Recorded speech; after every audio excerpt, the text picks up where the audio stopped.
아나운서 이혜원이었습니다. KBS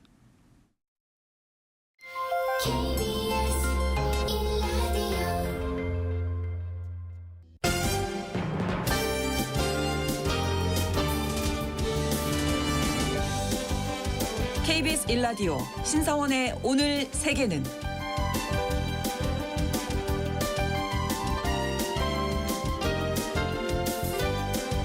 안녕하십니까. 아나운서 신성원입니다.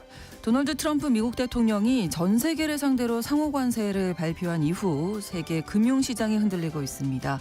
하지만 트럼프 대통령은 인내심을 가지라면서 관세 정책을 끝까지 밀고 나가겠다는 강력한 의지를 보이고 있죠. 여기에 관세 전쟁을 끝내면 환율 전쟁까지 시작할 거라는 분석도 나오고 있습니다. 실제로 미국은 무역 적자가 커지면 달러 가치를 강제로 조정하곤 했는데요. 1970년대 닉슨 대통령이 대표적이고요. 이후 1985년에도 플라자 합의 등을 통해서 국제 질서를 재편했었습니다.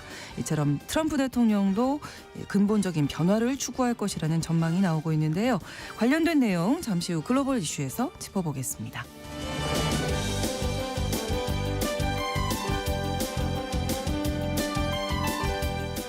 오늘 주목할 국제사회 뉴스는 헤드라인 뉴스와 키워드로 정리해드리겠습니다. 통신원 취재 수첩 영국 소식 준비하고 있습니다. 영국 집권 노동당이 복지 예산을 9조 원 넘게 감축하기로 해서 비판의 목소리가 커지고 있는데요. 당 정체성과 반대되는 결정이기도 하고 꼭 필요한 복지 혜택까지 줄일 수 있다는 우려 때문입니다. 자세한 내용 통신원 연결해서 알아봅니다. 4월 8일 화요일 KBS 1라디오 신성원의 오늘 세계는 시작합니다.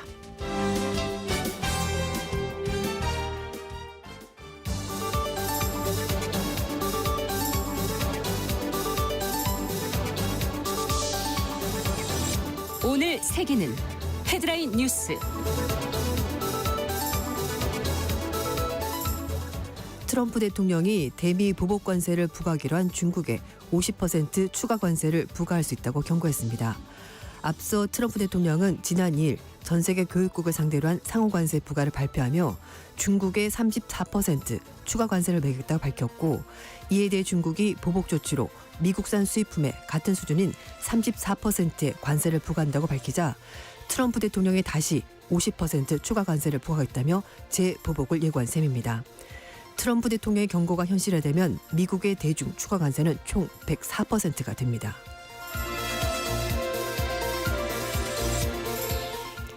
유럽연합이 자동차를 포함한 모든 공산품에 대한 관세 철폐를 미국에 제안했습니다. 우르졸라 폰데얼레yen 유럽연합 집행위원장은 미국과 협상할 준비가 돼 있다며 실제로 미국 측에 상호 무관세를 제안했다고 밝혔습니다. 유럽연합 27개국은 현지 시각 7일 날 룩셈부르크에서 열린 무역장관 회의에서도 미국과 협상이 우선하는 데 뜻을 모았습니다만, 이와 동시에 협상 결렬에 대비해서 유럽연합의 이익을 보호하는 수단도 마련해두겠다는 입장도 재확인했습니다.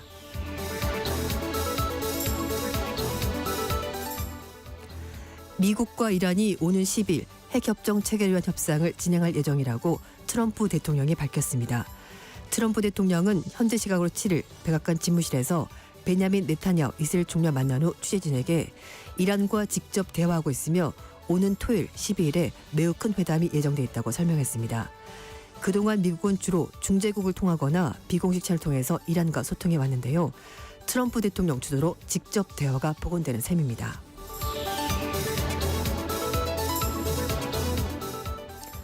러시아가 흑해를 통한 공습을 이어가며 부분휴전 합의를 사실상 거부해 우크라이나가 강력히 반발했습니다. 젤렌스키 우크라이나 대통령은 러시아가 현지 시각 6일 날 미사일을 발사했다고 주장했는데요. 앞서 우크라이나와 러시아는 미국 중재로 흑해를 포함한 일부 에너지 기반 시설에 대해서 30일간 부분휴전하는데 원칙적으로 동의했습니다만 러시아가 선결 조건을 제시하면서 이행되지 못하고 있습니다. 젤렌스키 대통령은 미국의 공식적인 대응을 기다리고 있으며 대러시아 제재를 포함한 압박 기조를 유지한다고 강조했습니다.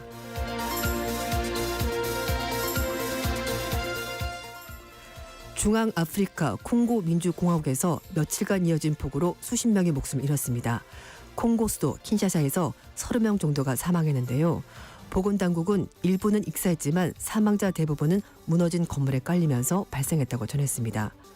지난 4일부터 민주콩고 일대에 비가 이어진 탓에 콩고강 수위가 급격히 높아지면서 홍수가 발생했고 이재민이 다수 발생했습니다. 유엔 인도주의 업무조정국은 작년에 중서부 아프리카에서 폭우와 홍수로 약 690만 명의 피해를 입은 것으로 추정했습니다.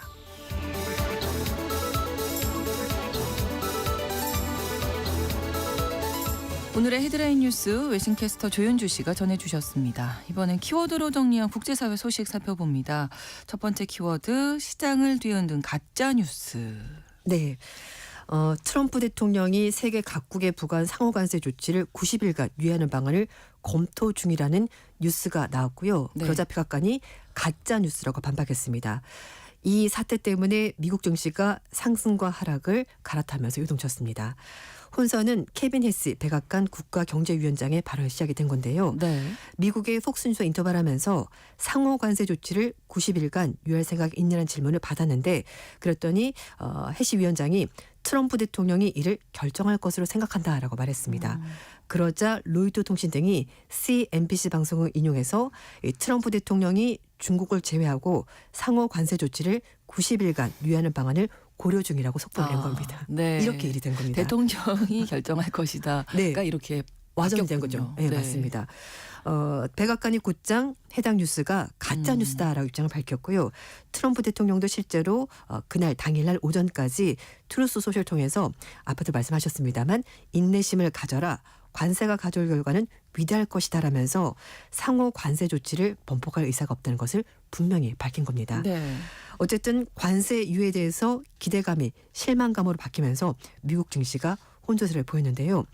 폭락했다가 상승했다가 이걸 왔다 갔다 하게 된 겁니다. 정말 그렇군요. 정신이 없었을 겁니다. 네. 결국 백악관이 가짜 뉴스라고 말하면서 증시는 다시 하락세로 돌아섰습니다. 트럼프 대통령은 지난 4일 날 모든 나라에 대해서 기본 관세 10%에다가 상호 관세를 추가로 부과한다라고 밝혔는데요. 기본 관세는 5일부터 시행이 됐고 우리나라 비롯한 일부 나라에 대해서 최악의 침해국이라 분류하면서 상호 관세를 나라별로 다르게 9일부터 부과할 예정입니다. 그렇습니다. 그래서 각국의 증시도 마찬가지인데요. 두 번째 키워드가 이러다 다 망해 느낌표를 3개나 찍으셨네요. 네, 맞습니다. 정말 이렇게 많이 빠지는 걸 사실 본 적이 코로나 때 말고는 없었던 것 같아요. 네, 어제 각 사이드카. 사무실에서도 네. 이 얘기만 하더라고요. 그렇죠. 그러니까 다들. 트럼프 대통령은 인내심을 가져라라고 말을 하는데 사실 개미들이 인내심을 가지기에는 낙폭이 너무 컸습니다. 예. 네, 그래서 일단 미국 증시 빠진 건 말할 필요가 없고 중국, 대만 증시는 거의 10% 가까이 빠졌습니다. 우리나라는 사이드카까지 이제 발동이 된 그렇죠. 건데요. 상하이 종합지수가 7.34% 빠졌고요. 선전 지수는 전장 대비해서 9.66% 빠졌습니다. 그리고 특히 아시아 증시 가운데 중국 증시 폭락이 컸는데 네. 앞에도 말씀드렸습니다만 서로 보복 재보복 이런 식으로 계속 나오다 보니까 이게 어디까지 커질까 거의 치킨 게임처럼 완전 이제 끝장까지 많이, 갈 것 같이 이런 모습을 보이고 그렇습니다. 있는데요. 네. 그리고 이제 대만의 자치안 지수 역시 사상 최대 낙폭을 기록했는데요. 2일 대비해서 9.7% 내려갔다고 하는데 대만 타이페이 증시가 3일 4일 공휴일에서 휴장이기 때문에 그것까지 반영되면서 낙폭이 훨씬 더 컸습니다. 네.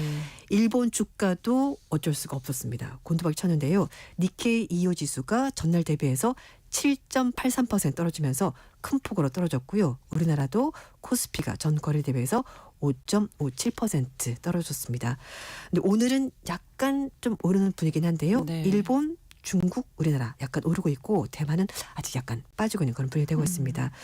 어쨌든 공포의 매도세가 이어지면서 전 세계 증시가 엄청나게 빠졌습니다. 그렇습니다. 네. 이런 가운데 월가 전문가들은 지금 관세 후폭풍 우려하고 있는데 네, 공화당에서도 어제 잠깐 말씀드렸습니다만 내년 중간 선거 위험하다. 네, 맞아요. 이런 얘기 나오고 있거든요. 네, 그동안 침묵을 지켰던 월가 거물들도 공개적으로 관세 정책에 대해서 반대 입장 밝혔습니다. 네. 말씀드린 것처럼 이러다가는 싹 다 망하게 된 것으로 보이는데요. 미국뿐만 아니라 아시아, 유럽 시장까지 영향을 주고 있는데 여기에다가 경기 침체되는 불안성이 점점 커지면서 이제는 어쩌면은 경기 침체가 피할 수 없는 상황으로 가게 될 거란 얘기가 나오고 있습니다. 네. 미국의 최대 은행인 JP 모건 체이스의 제이미 다이먼 회장이 주주들에게 편지를 보내는데요. 트럼프 정부의 관세 정책이 경제 성장 동력을 크게 약화시킬 것이다라고 전망했습니다. 최근 관세는 인플레이션을 증가시킬 가능성이 크고 많은 사람들이 이제는 경기 침체 가능성을 더 크게 보고 있다라면서 관세가 경기 침체를 유발할지는 아직까지는 불분명하지만 성장을 둔화시킨다는 것은 분명해졌다 이렇게 진단했습니다. 네. 영국의 파이낸셜 타임즈는 2006년부터 JP모건을 이끌고 있는 다이먼 CEO가 월가에서 가장 영향력 있는 인물 중에 한 명인데 트럼프의 관세가 미칠 수 있는 여러 가지 잠재적인 경제 피해에 대해서 미국 기업들의 우려가 점점 커지고 있는 것을 반영한 그런 발언이다라고 소개를 했습니다. 그리고 미국 재무장관인 스콧 베센트의 상사였던 억만장자 투자가 스탠리 드러켄밀러도 관세 정책에 대해서 반대 입장을 밝혔고요. 네. 하워드 막스 오크트리 캐피탈 회장도 미국이 자유무역, 세계무역, 세계화에서 미국의 고립으로 한 걸음 더 나아가는 체제로 바뀐 것 같다 이렇게 전망했습니다. 한편 작년 7월의 대선 과정에서 트럼프를 공개적으로 지한 인물이 빌 에크만 퍼센스퀘어 캐피탈 회장인데요. 네. 이 CEO도 역시 미국이 세계 모든 국가에게 경제 핵전쟁을 일으킨다면 기업 투자가 중단되고 이제 소비자들은 지갑을 닫게 될 거다. 결국 미국의 평판이 심각하게 훼손이 될 것이고 이걸 회복하는데 어쩌면 수십 년이 걸릴 수도 있다라면서 강력한 경고를 보냈습니다. 네. 사실 월가에서는요 지금까지 트럼프 대통령 취임하고 나서 이 트럼프 정부의 관세 정책에 대해서 공개적인 발언을 하지 않았는데 이렇게 CEO들이 직접 발언하면서 트럼프 대통령 견디라고 말하지만 이 기업인들도 견디기가 쉽지 않을 거다 이렇게 얘기를 하고 있습니다. 네. 그래서 월가 인사들이 트럼프 대통령에게 직언해야 된다 이런 얘기가 나오고 있는데 네. 일단 물밑으로 의견을 전달하고 있다고 합니다. 수지 와일스 백악관 비서실장, 디디 베스 부통령 그리고 스콧 베센트 재무장관 이런 사람들에게 월가 인사들이 의견을 제시하면서 관세 정책 이걸 다시 한 번 더 생각해 볼 필요가 있다라면서 우려를 전달했다고 하고요. 그리고 공화당 내부에서도 이대로 가다가는 내년 11월 중간 선거에서 의회 다수석을 이룰 수 있다라면서 우려의 목소리가 나오고 있는데요. 이 한 팟캐스트 출연한 테드 크루즈 공화당 상원 의원은 상호 관세가 그대로 유지가 된다면 이제 끔찍한 결과가 나오게 될 것이고 이걸 보고 유권자들이 여당을 찍을 수는 없을 거다 이렇게 전망했다고 합니다. 네. 현장의 목소리를 듣기 때문에 네. 아마 이렇게 판단을 한 것 같은데요. 그리고 실제 미국 국민들이 물가가 올라가고 경기가 나빠지면은 지갑을 닫게 될 거고요. 그러면 네. 집권당을 찍어줄 리가 없죠. 네. 맞습니다. 하지만 현재로서는 정책이 변할 것 같지는 않아서요. 맞습니다. 네. 자, 다음 키워드 안 되는 건 안 되는 겁니다. 네, 모두가 예스라고 말할 때 노라고 말하는 사람이 등장했는데요. 지금 트럼프 대통령이 자꾸만 삼선 도전 얘기를 하고 있습니다. 네, 네. 될 것 같은데 나 할 수 있을 것 같은데 이런 일을 계속 흘리고 있는데 그런 부분에 대해서 지금까지는 트럼프 정부 내에서 누구라도 아무 말을 한 사람이 없었는데 팸 본디 법무부 장관이 불가능합니다라고 입장을 밝혔습니다. 네. 이 본디 장관이 폭스뉴스 인터뷰에서 트럼프 대통령의 3선 출마 가능성에 대해서 이렇게 말했습니다. 바로 안 된다라고 말한 것이 아니고요. 아다르고 어다르다 이렇게 말하잖아요. 이렇게 말을 시작했습니다. 20년 동안 트럼프를 대통령으로 모실 수 있다면 정말 좋겠지만 그러나 이게 법적으로 좀 불가능합니다라고 말했습니다. 개헌을 해야 되는데 그건 힘든 일입니다라고 얘기를 했거든요. 그래서 어쨌든 뭐 이렇게 좀 점잖게 말하긴 했지만 어쨌든 그러네요. 실질적으로는 불가능하다 이렇게 말을 한 겁니다. 트럼프 대통령이 얼마 전에 MBC 방송 인터뷰에서 삼선 도전 나 사실 농담 아니다. 그렇게 할 수 있는 방법들이 여러 가지가 있고 그리고 많은 사람들이 내가 그렇게 하기를 원한다 이렇게 말했는데요. 하지만 법무장관이 불가능합니다라고 말했습니다. 미국의 수정헌법 22조는 누구도 대통령의 2번을 초과해서 선출할 수 없다라고 규정을 하고 있는데요. 네. 즉 3선이 안 된다라고 법에 분명히 그러네요. 나와 있습니다. 네. 이 법안은 2차 대전 와중에 사연임했었던 프랭클린 루즈벨트 전 대통령이 사망하고 나서 1947년부터 추진됐고요. 51년에 비준이 된 겁니다. 그래서 미국 역사상 4번 이상 대통령 당선 인물은 루즈벨트 단 한 사람뿐이었습니다. 그렇군요. 네. 자, 어렵다고 하지만 그런데 이제 만약을 가정을 해보죠. 개헌을 하면 가능성은 있는 건가요? 네, 맞습니다. 어. 이 헌법을 바꾸려면 연방 상하원 각각 3분의 이상의 찬성과 전체 50개 주 중에서 4분의 3인 38개 주에서 이상에서 비준이 필요한데요. 네. 공화당과 민주당 의원 비율이 상원이 53대 47, 하원이 220대 213 그렇죠. 이렇게 되는데요. 물론 공화당이 근소하게 앞서긴 합니다만 또 30개 주의 지지도 필요하기 때문에 사실상 헌법 개정은 불가능하다 이렇게 봐야 될 것 같습니다. 네. 공화당 내에서도 트럼프 대통령의 3선 도전 가능성은 희박하다는 것이 전반적인 입장인데 누가 대놓고 안 됩니다라고 말한 사람은 지금까지는 없었습니다. 그렇죠. 네. 예. 근데 트럼프 대통령이 네. 시 주석이 3년임에 성공했잖아요. 거기에 대해서 네, 맞아요. 아우 대단한 사람이야라고 말하면서 굉장히 내심 부러워하는. 맞습니다. 나도 이렇게 생각을 예. 하고 있는 것 같습니다. 네. 다음 키워드입니다. 남극 네. 여행과 골프의 공통점은 이네요. 네. 첫 번째 돈이 많이 든다. 그렇죠. 공통점이 있죠. 네. 그리고 두 번째는 이 두 가지를 말한 사람의 상황이 좀 다르긴 합니다. 어쨌든 공통점은 돈이 많이 들고 초화 뭐 상품이다 이렇게 볼 수가 있을 것 같은데요. 네. 샤프란 다빌리 이란 부통령이 초호화 남극 여행을 다녀왔고요. 트럼프 대통령은 자신의 골프장에서 라운딩을 즐겼습니다. 두 사람은 국내 상황과 전혀 상관없이 자신이 즐거워하는 모습을 인터넷에 사진을 올렸다는 공통점도 가지고 있는데 다빌리 부통령은 자신의 아내와 함께 남극으로 가는 크루즈 여행하는 것을 사진을 올리면서 이게 사실로 확인되면서 쫓겨났습니다. 해임이 된 겁니다. 페제슈키안 대통령이 이맘 알릴 가치를 따르고자 하는 정부에서 지금 국민들이 상당한 경제적 압박을 받고 있는데 네. 물론 이걸 개인적으로 돈을 가져가서 여행을 했다고 하더라도 공무원의 사치스러운 여행은 변할 수가 없다라면서 대통령이 부통령에 대해서 해임 결정을 내린 겁니다. 네. 이란 경제가 상당한 압박을 받고 있고요. 그렇죠. 서방 국가들이 이란을 이제 경제적으로 제재를 가하고 있는데 이 와중에 부통령 사람이 부인과 함께 남극 크루즈 여행을 갔고 그걸 사진을 떡하니 올리면서 문제가 된 건데 2024년 10월 달 기준 이란 실업률이 8.4%였고요. 네. 인플레이션 물가 상승률은 거의 30%에 육박하고 있습니다. 나빌리 부통령이 탑승한 남극의 탐사선은 탑승 비용이 우리 돈으로 1,000만 원 정도 된다고 하는데요. 네. 뭐 이게 한 사람 비용인지 두 사람 비용인지 모르겠습니다. 어쨌든 네, 비싼 싼 거죠. 여행은 절대 네. 아니고요. 그래서 뭐 남극 탐험 패키지였다라고 말을 하고 있긴 합니다만 부통령이 이 시기에 남극 탐험할 시기는 아닌 것 같습니다. 그리고 이제 트럼프 대통령은 앞에도 말씀을 드렸습니다만 전 세계를 상대로 해서 초강력 관세 정책을 펼치면서 미국 증시뿐만 아니라 전 세계 증시를 지금 흔들어 놓고 있는데 자신은 아주 여유롭게 자신의 골프장, 물론 자신의 골프장이긴 합니다만 이제 골프를 즐기는 모습을 과시한 건데요. 7초 분량의 영상에서 강한 바람이 부는 가운데 드라이버샷, 티샷을 날렸는데 제가 봤을 때 폼은 뭐 그렇게 좋지가 않았습니다. 좋은 폼은 아니었습니다.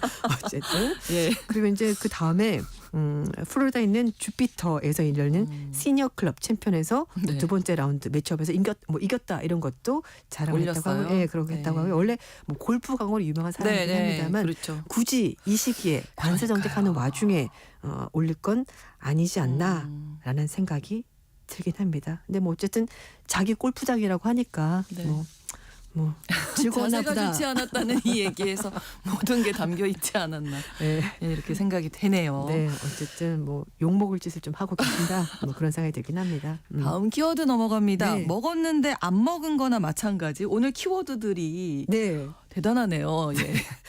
이렇게 좀 많은 뉴스가 있었습니다. 그러네요. 보통 먹었는데. 이제 우리가 그 설탕 좀 안 네. 먹으려고 노력하잖아요. 살이 좋지, 찌니까. 그리고 좋지 않다고 당이 혈당을 맞아요. 올리니까요. 그래서 네. 요즘은 식품 회사들도 인공 감미료가 들어간 제품들을 다양하게 내놓고 있습니다. 인공 감미료가 더 안 좋다고 들은 것 같은데요. 네. 그 얘기예요. 그런 얘기를 하는 과학자도 있긴 한데요. 일단 인공 감미료를 먹고 나면 네. 설탕을 먹은 것보다 배고픔을 더 많이 느낀다고 합니다. 어. 그러니까 먹었는데 안 먹은 것처럼 느낀다는 거죠. 아, 그렇군요. 미국의 서던 캘리포니아 대학교 연구진이 설탕 대체물인 감미료, 수크랄로스 같은 그런 음료를 먹여봤더니요. 네. 뇌에서는 안 먹은 것처럼 느낀다는 거죠. 연구진이 18세부터 35세까지 성인 75명을 대상으로 해서 물 그리고 수크랄로스 같은 음료, 설탕이 든 음료 이렇게 나눠서 먹여봤더니요. 네. 설탕 음료를 마실 때보다 수크랄로스 음료를 마셨을 때 배고픔과 신체 관장하는 뇌 시상합 활동이 증가했고요. 오히려 배고픔이 증가했다고 합니다. 아, 그렇군요. 그러니까 차라리 안 마시는 게 나은 거죠. 그러네요. 특히 비만한 사람은 배고픔을 훨씬 더 많이 느낀다고 하는데요. 왜냐하면은 이게 단맛이 나잖아요. 그러니까 네. 뇌에서는 단맛이 들어왔네? 설탕이네? 라고 생각을 했는데 알고 봤더니 이게 설탕이 아닌 거죠. 아닌 거죠. 그래서 먹었지만 안 안 먹었네? 먹은 거예요. 그래서 아. 배고픔을 더 느낀다는 겁니다. 그래서 이 연구를 한 페이지 박사는 신체는 이런 여러 가지 호르몬을 사용해서 뇌 열량을 섭취하는 것을 알리고 배고픔을 줄여야 되는데 이게 가짜 단맛이라는 것을 뇌가 안다는 거죠. 그래서 수크랄로스 같은 음료를 마시게 되면은 네. 배가 더 고파지게 된다는 겁니다. 인체가 참 똑똑하죠. 그러니까요. 사람들이 단맛을 안 먹으려고 열량이 높으니까 대체 감미를 먹었는데 네. 내가 이거 가짜네? 나 배고파. 이렇게 되는 겁니다. 뇌를 속일 수는 없다. 맞아요. 예. 명심해야 되겠네요. 다음 키워드 하나 더 알아봅니다. 지상 낙원에서 무법 천지로. 네. 인기 신혼여행지로 꼽히는 중남미의 바하마가 요즘 네. 강력범죄가 잇따르고 있다고 합니다. 네. 그래서 미 국무부가 바하마에서 안전 문제가 발생한다면서 2단계 여행주의보를 내렸다고 하는데요. 2단계 여행주의보는 안전 및 보안사 위험이 증가하는 상태이고 여행할 때 각별한 주의가 필요하다는 그런 경고라고 합니다. 요즘 네. 성폭행, 무장강도, 절도 범죄가 잇따르면서 여행객들은 숙소 문과 창문을 반드시 잠그고요. 혹시라도 모르는 사람이 온다라면 절대 문을 열어주면 안 된다고 미 국무부가 또 얘기를 하고 있습니다. 네. 여기에다가 이 상호 공격까지 잇따르면서 해변에서도 굉장히 주의할 필요가 있다고 하는데요. 네. 지난 2월 달에 바하마에서 한 해변에서 미국인 2명이 상어에게 물린 적이 있었고요.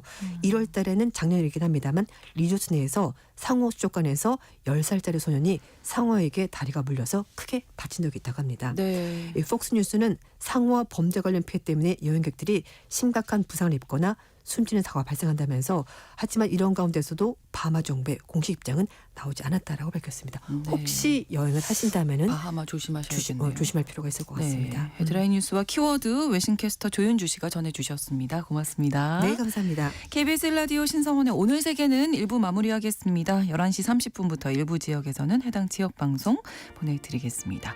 스티븐 산체스의 Until I Found You 전해드립니다.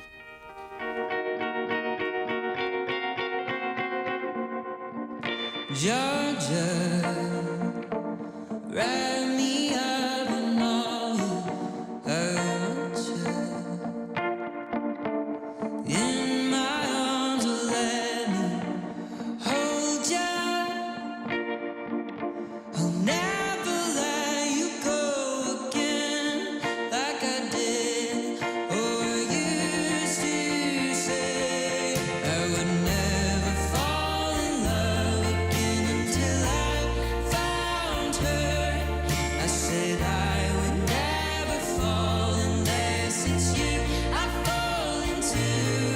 I was lost within the darkness, but then I found her. I found you.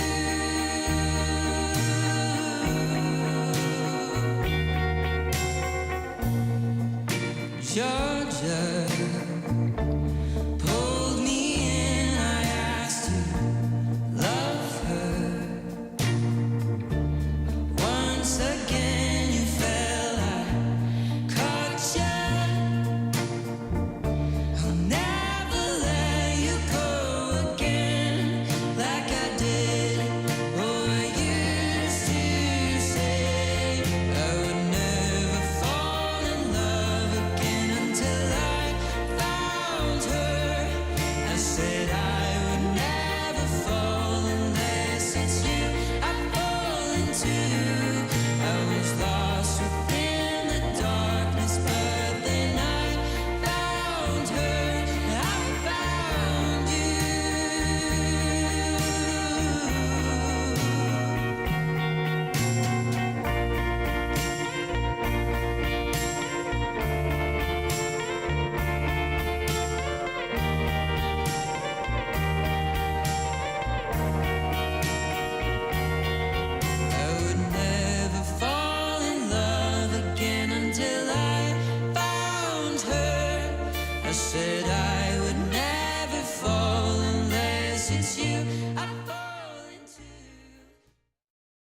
지금 시각은 11시 30분입니다.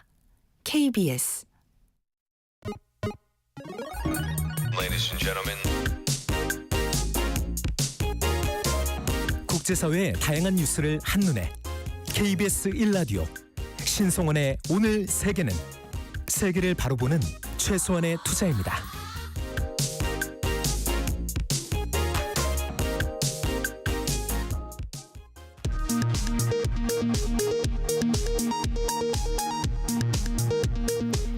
이 시각 라디오 정보센터 뉴스입니다. 정부가 제21대 대통령 선거일을 6월 3일 화요일로 확정했습니다. 선거일은 임시 공휴일로 지정됩니다. 한독수 대통령 권한대행이 오늘 18일 임기가 종료되는 문영배 헌법재판소장 직무대행과 이미선 헌법재판관의 후임자로 이완규 법제처장과 함상훈 서울고등법원 부장판사를 지명했습니다. 또 헌재 결정에도 임명을 미뤄온 마은혁 헌법재판관 후보자를 헌법재판관으로 대법원장 제청과 국회 동의 과정을 모두 마친 마용주 대법관 후보자를 대법관으로 임명했습니다. 더불어민주당은 헌법재판관 임명은 대통령의 고유 권한으로 한독수 권한대행이 지명하는 것 자체가 위헌이라며 강력 대응을 시사했습니다. 특히 후보자로 지명된 이완규 법제처장은 계엄 사태 당시 안가회동에 참석한 인물로 내란 공범일 가능성이 높다며 반발했습니다. 더불어민주당 박찬대 원내대표는 이번 대선은 헌정질서 수호 세력과 헌정질서 파괴 집단의 대결이라며 한독수 대통령 권한대행과 정부를 향해 윤석열을 탄핵한 국민의 뜻을 받들어 어느 때보다 공정하며 투명하게 대선을 관리해야 한다고 강조했습니다. 국민의힘 권성동 원내대표는 당내 일각에서 한독수 대통령 권한대행의 대선 출마설이 거론되는 것과 관련해 한 대행이 후보로 적절하지 않느냐는 의견을 갖고 있는 의원들이 많이 있는 것으로만 알고 있을 뿐이라며 지도부가 언급하는 것은 적절치 않다고 말했습니다. 조국혁신당은 윤석열 전 대통령의 헌법재판소 탄핵심판 사건 변호인들을 뇌물 공여 혐의로 윤 전 대통령은 뇌물수수 혐의로 공수처에 고발한다고 밝혔습니다.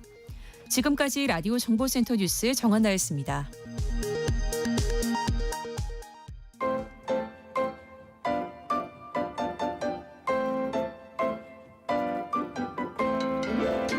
통신원 취재 수첩.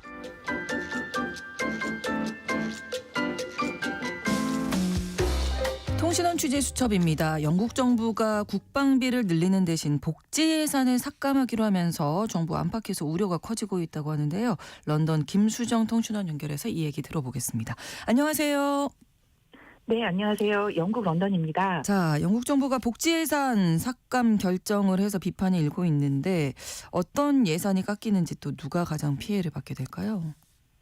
네, 최근 그 영국 정부는 올해 경제 성장률 전망치를 기존 2%에서 1%로 하향 조정하면서 그 복지를 중심으로 정부 지출을 총 140억 파운드 정도 줄이겠다 이렇게 밝혔는데요. 네. 가장 큰 변화가 예고된 것은 장애인이나 환자들이 받아왔던 복지 혜택입니다. 네. 즉, 그 장애나 장기적으로 건강에 문제가 있는 사람들의 추가적인 생활비 보전을 위해서 그 소득이나 근로 여부와 관계없이 지급하는 개인 독립 지원금의 수급 자격 요건이 내년 11월부터 당장 강화된다는 건데요. 네. 그 장애수당은 2030년까지 물가 상승률에 따른 인상 없이 동결되고요. 네. 22세 미만의 장애수당도 축소하기로 했습니다. 그렇군요. 장애수당 받는 인구가 어느 정도인가요?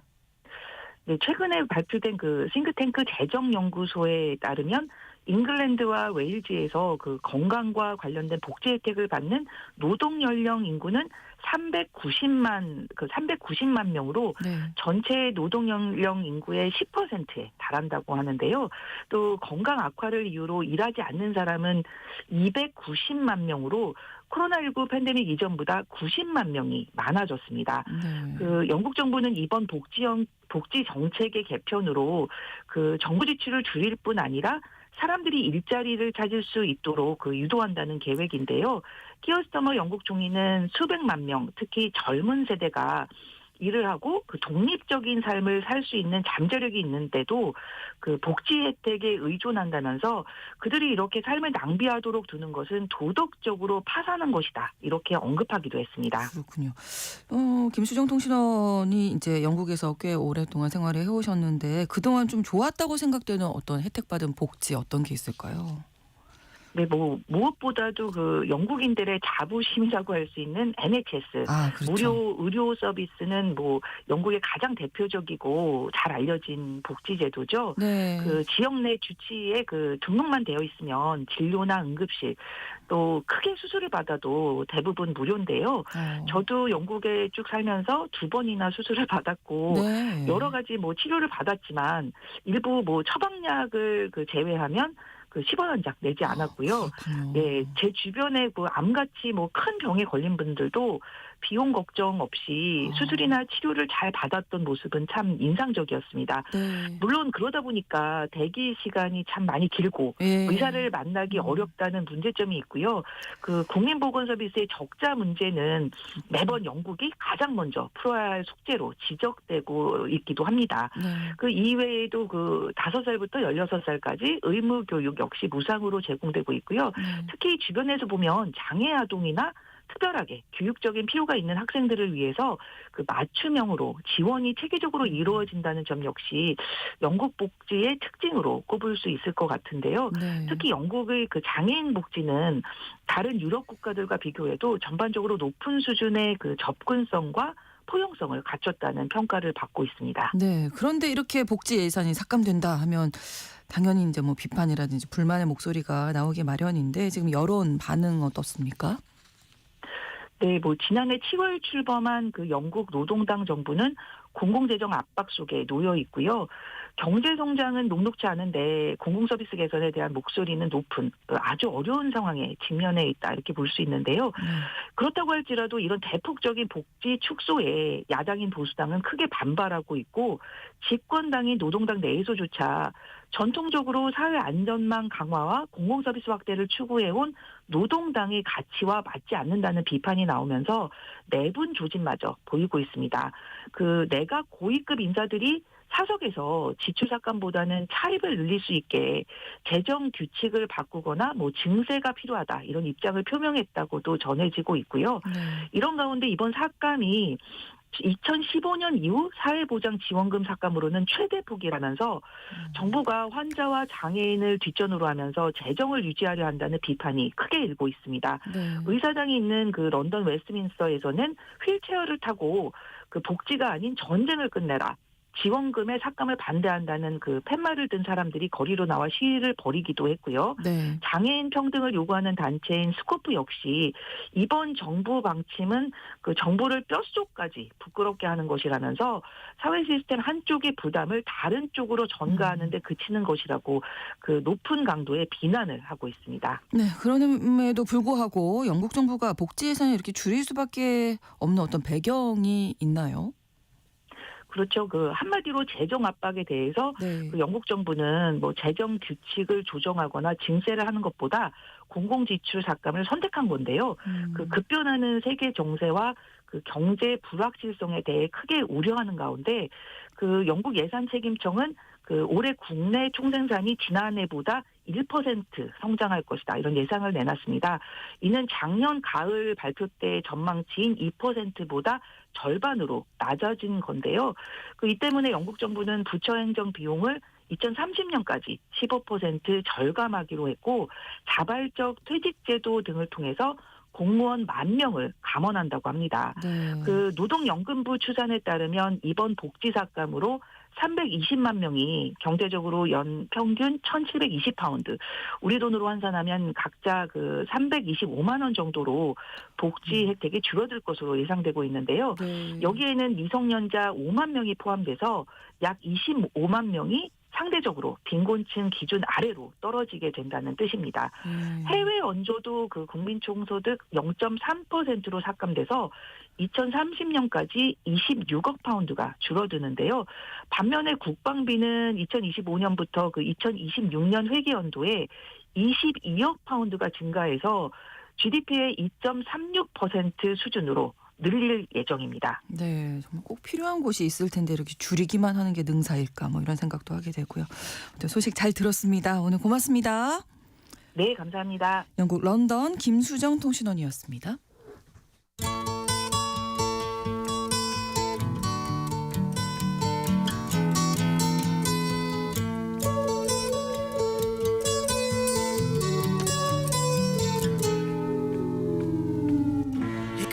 도널드 트럼프 미국 대통령이 전 세계를 상대로 선포한 고율의 상호관세 영향으로 증시는 폭락했고요. 트럼프 대통령 정책에 반대하는 시위가 지난 주말 미국과 전 세계에서 벌어졌습니다. 공화당 내에서조차 반대의 목소리 커지고 있는데요. 그럼에도 트럼프 대통령이 관세를 고집하는 배경은 무엇인지 한겨레 신문 정익희 선임 기자와 함께 이야기 나눠보겠습니다. 어서 오세요. 안녕하세요. 자, 일단은 뭐 무역 적자, 미국의 무역 적자를 개선하겠다. 네. 1차적인 목표다 이런 얘기도 있고 뭐 제조업 부활 이런 얘기도 합니다만 좀 반대의 목소리가 점점 높아지고 있습니다. 트럼프 대통령의 본심은 뭘까요? 뭐 흔히 얘기하는 대로 일단 이번 고율 보복 관세는 일단 던져놓고서 협상을 한번 해보자. 뭐 그거 같아요. 트럼프가 일기 집권 때인 지난 2018년 7월에 중국 수입품에 대해서 25% 보복 관세를 부과했습니다. 네. 중국도 이에 맞서서 같은 규모의 보복 관세를 했고요. 예. 트럼프가 시작한 본격적인 무역 관세 전쟁이었죠. 첫 번째 사례였습니다. 네. 그런데 양국은 1년 6개월 만에 협상을 해갖고서 미국이 대중국 관세를 완화한다 해주고 대신 중국은 미국의 농산물 등 2천억 달러어치를 추가 구매하는 무역 합의를 했습니다. 트럼프 행정부는 이번 고율 관세 발표 때에도 상대 국가 협상할 이제 의지를 드러냈죠. 네. 백악관이 발표한 자료를 보면은 이런 대목이 있습니다. 만일 교역 상대국이 보복 조치를 할 경우 관세를 더 인상한다.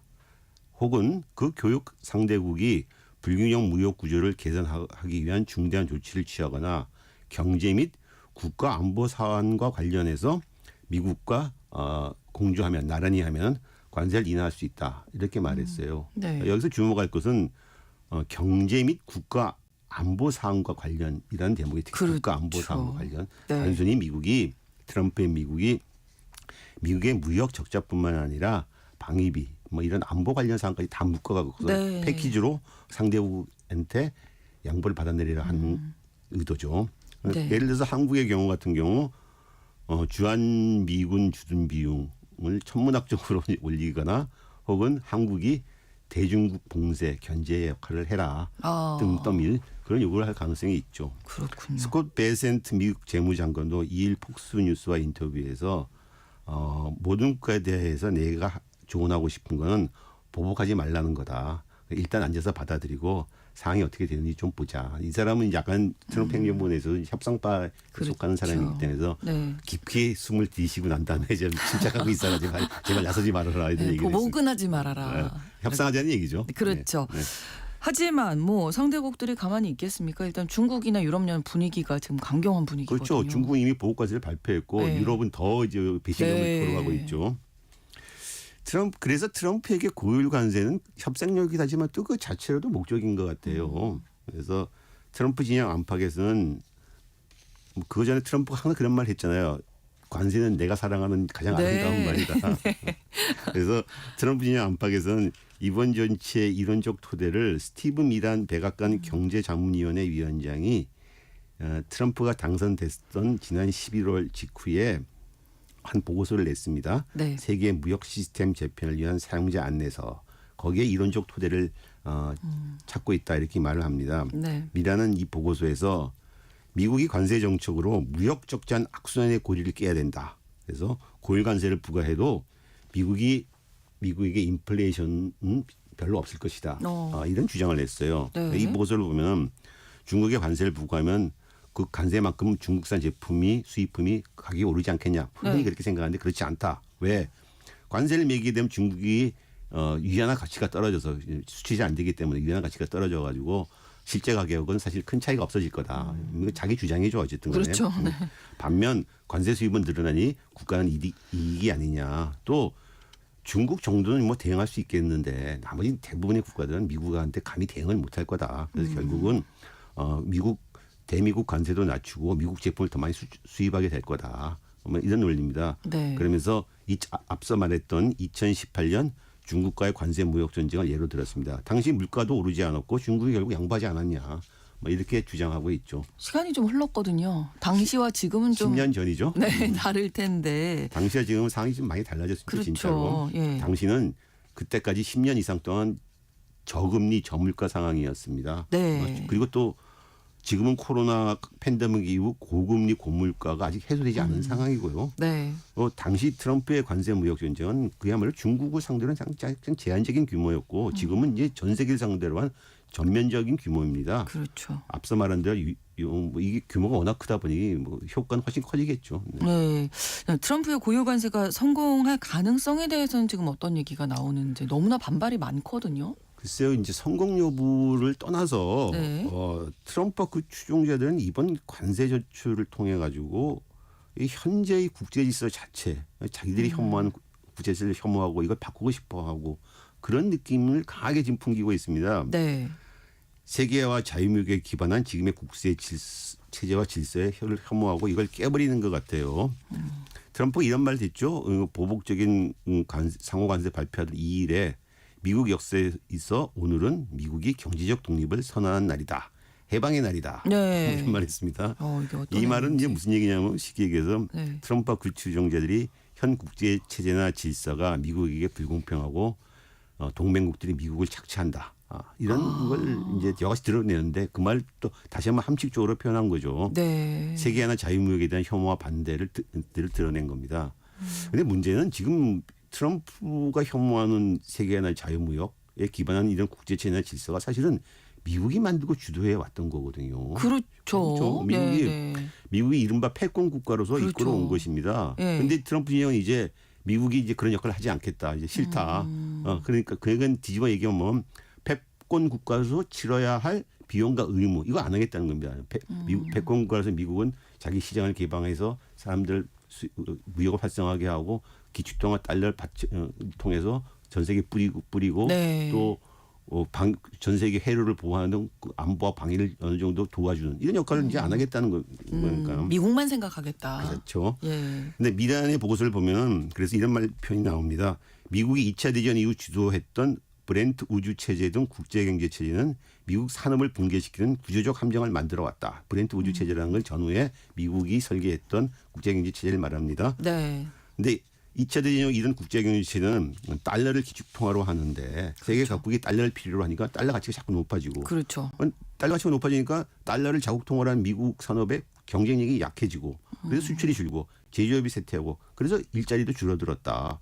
그런데 미국은 이런 논리입니다. 그런데 사실 미국은 기축통화국으로서 그런 뭐 불편함이 있겠지만 또 기축통화국으로서 엄청난 이득을 누렸거든요. 그렇죠. 달러 자기가 마음대로 발행하고 필요하면은 뿌릴 수도 있고 걸 수 있고 그럼요. 자기는 문제가 없는데 네. 그런 혜택은 생각 안 하고 기축통화국 당연히 해야 될 의무와 비용은 이제는 지불하지 않겠다 이런 뜻이죠. 그러니까. 네. 그러니까 고율 관세에서 그치지는 않겠다 이렇게 들리네요. 그렇죠. 그러니까 기축통화 달러 얘기를 하는 거 보면은 이번에 트럼프가 관세를 넘어서 환율 문제까지 건드리지 않겠냐. 네. 앞서 말한 대로 국내 제조업 활성화를 하려면 일단 기술적으로는 환율이 떨어져야지. 지금 이거 달러 가치가 좀 떨어져야 되는 네, 겁니다. 네. 물론 그것만으로는 되지는 않겠죠. 기본적으로 미국의 제조업이 공동화된 건 효율이 떨어지고 비용이 많이 들기 때문인데, 그렇죠. 근데 어쨌든 거기까지 가기 전에 일단 달러 가치를 떨어뜨려야지만 그게 목표가 됐군요. 네. 시작이 되는 거죠. 네. 그래서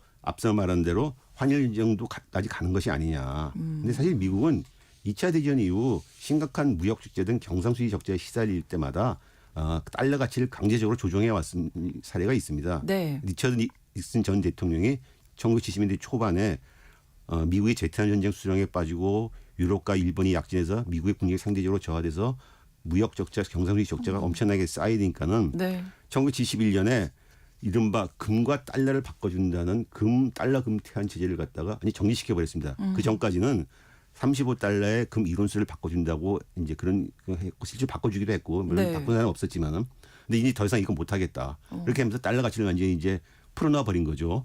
근데 그러면서 사실은 그거는 그 달러 가치 하락을 방조한 거죠. 그래서 그 하락의 부담을 동맹국한테 떠넘겨 버린 거죠. 생각해 보세요.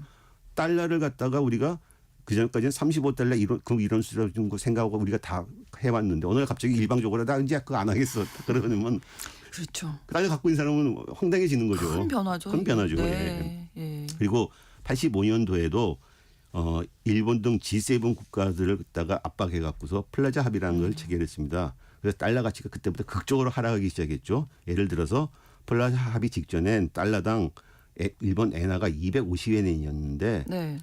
120엔까지 절반 이하로 까지 떨어졌습니다. 이것 때문에 일본은 90년대 이후 잃어버린 10년이라고 하는 그렇죠. 큰 경기 침체를 겪었죠. 이번에도 트럼프 진영 안팎에서는 마라로고 협약 혹은 마라로고 합의라는 말이 소문이 떠돌고 있습니다. 네. 미란 보고서에도 언급을 했는데 마라로고 합의라는 건 트럼프 행정부가 경상수지 개선 및 미국 제조업 부흥을 위해 달러 약세를 유도하고 네. 더 나아가서 외국이 보유하고 있는 미국 국채를 100년 만기 장기채로 강제 전환시켜버리겠다. 그리고 단기채는 미국 단기채는 오히려 사용료를 지불하게 하겠다. 이런 내용입니다. 앞서 말한 대로 플라자 합의처럼 달러 가치를 갖다 강제적으로 하락시키고 그렇죠. 또 각국이 부여한 미국 국채를 사실상 이자 없이 이제 만들어 버리겠다. 사실상 이자 없게 만드는 겁니다. 그렇죠. 네. 예.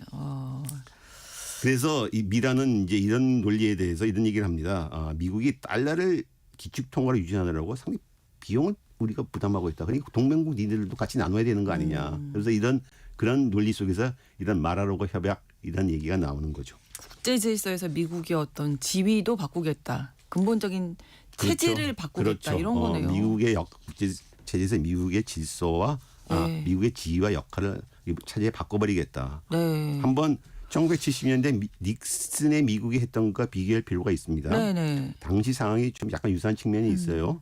1970년대 앞서 말한 대로 미국은 소련과의 대결에서 좀 밀리고 일본과 유럽의 동맹국들이 국력이 커져서 올라가서 미국의 국력이 상당히 저하되고 네. 그래서 군사 경제적으로 심각한 위기에 빠졌습니다. 그래서 닉슨이 앞서 말한 대로 달러 금태환을 정지시켜 버렸고 중국과 화해를 시작했습니다. 중국과 화해해서 소련을 이제 막겠다. 그래서 아시아 주둔 미국 병력은 철군 혹은 감축하면서 아시아 방해는 이제 아시아 국가들이 알아서 해라. 이른바 그 유명한 닉슨 독트린이라는 걸 발표했습니다. 네. 현재 트럼프가 상황이 비슷하죠. 그러네요. 트럼프는 부상하는 중국을 상대하기 위해서 지금 우크라이나 종전을 고리로 해서 러시아와 좀 먼저 관계를 화해, 그 재정립하려고 하고 있고 결과적으로 미국과 러시아가 손을 잡고서 중국을 좀 제압하려는 것이 아니냐. 그래서 그렇죠. 역키신저, 역 닉슨 전략이라는 말이 나옵니다. 또 관세 방위비 이런 부담들 닉슨 때보다 훨씬 더 강도 높게 동맹국한테 압박하고 있죠. 그렇습니다. 근데 그 닉슨의 미국 이제 70년대 초반, 네. 1970년대 초반이고 2025년에 트럼프의 미국은 그래도 다른 점이 있지 않습니까? 다른 점이 있죠, 당연히. 당시 닉슨의 미국은 미국의 패권을 갖다가 지키기 위해서 또 유지하기 위해서 그렇게 지정학적 전략을 급변침했고 바꿨는데 지금 트럼프의 미국은 패권 국가로서의 미국의 지위와 역할을 약간 버리려고 하면서 이런 지정학적을 하는 것이 아니냐 이런 이제 사람들이 생각을 하는 거죠. 즉 트럼프가 자유무역 체제를 갖다가 방기하고 파괴하고 그린란드, 파나마 운하와 캐나다까지 미국 영어로 하겠다 하는 이건 그동안 미국이 이끌고 왔던 국제질서의 원칙과 그 태도가 아니거든요. 그렇죠. 이제 트럼프의 미국은 책임과 의무가 있는 패권 국가로서의 미국이 아니라 여러 열강 중에서 또 제일 열강, 그 열강 중에서도 그중 가장 힘이 센 열강. 1등은 하고 싶은데 그렇죠. 패권 국가는 하기 싫고.